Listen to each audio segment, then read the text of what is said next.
Abraham, the father of all nations, son of Terah, is introduced in Genesis 11, verse 26.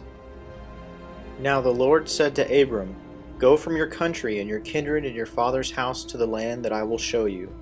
And I will make of you a great nation, and I will bless you and make your name great, so that you will be a blessing. I will bless those who bless you, and him who dishonors you I will curse, and in you all the families of the earth shall be blessed." Genesis chapter 12, verses 1 through 3. God promised Abraham, then called Abram, that all the nations would come out of his family line. This event happened in 2100 BC, when Abram was 70 years old. He then took Sarai, later to be named Sarah, Lot, and together they went to Canaan. There God promised him that his descendants would be given this land, and as an act of worship, Abram built an altar. They then passed through many lands, including Egypt. Shortly after, Abram and Lot separated. After these things, the word of the Lord came to Abram in a vision. "Fear not, Abram, I am your shield. Your reward shall be very great." But Abram said, "O Lord God, what will you give me? For I continue childless, and the heir of my house is Eleazar of Damascus." And Abram said, "Behold, you have given me no offspring, and a member of my household will be my heir." And behold, the word of the Lord came to him, "This man shall not be your heir. Your very own son shall be your heir." And he brought him outside and said, "Look toward heaven, and number the stars. If you are able to number them." Then he said to him, "So shall your offspring be." And he believed the Lord, and he counted it to him as righteousness.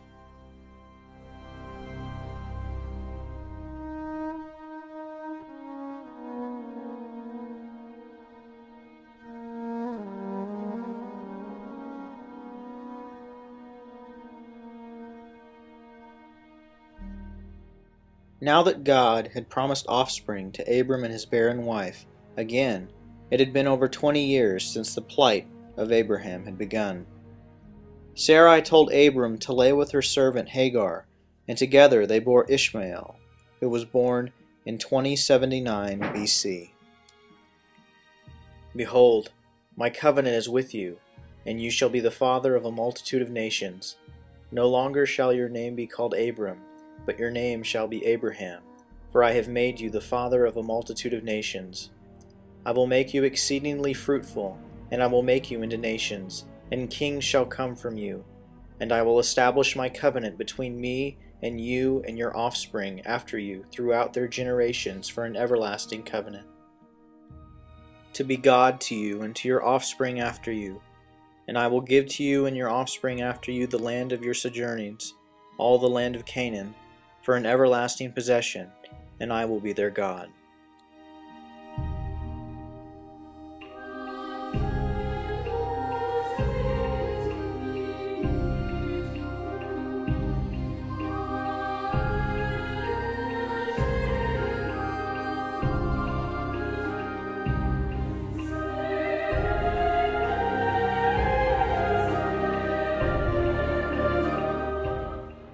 At the time of God's covenant with Abraham, Lot was staying in Sodom. Two angels came to visit Lot and warn him of God's plan to destroy Sodom and Gomorrah. While the angels stayed in Lot's house, men came knocking to the door, wanting the angels for their twisted desires. The angels struck the men with blindness and escaped the city. God told Lot's family not to look back at the city as it was being destroyed. Unfortunately, Lot's wife looked in dismay and was turned into a pillar of salt. And from Lot came the Moabites and the Ammonites. From the Moabite line came Ruth, King David, and eventually Jesus. Finally, in 2065 BC, after much faith and assurance in God, Sarah gave birth to Abraham's son, Isaac. Abraham was 100 years old.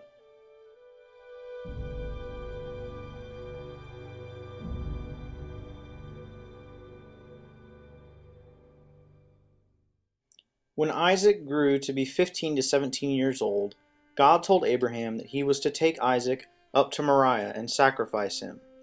This was only a special testing ordeal, and God never intended for Abraham to actually slaughter his own son. Abraham took Isaac up to Mount Moriah and bound him to an altar. Just as he was about to sacrifice his son with a knife, an angel came and stopped him.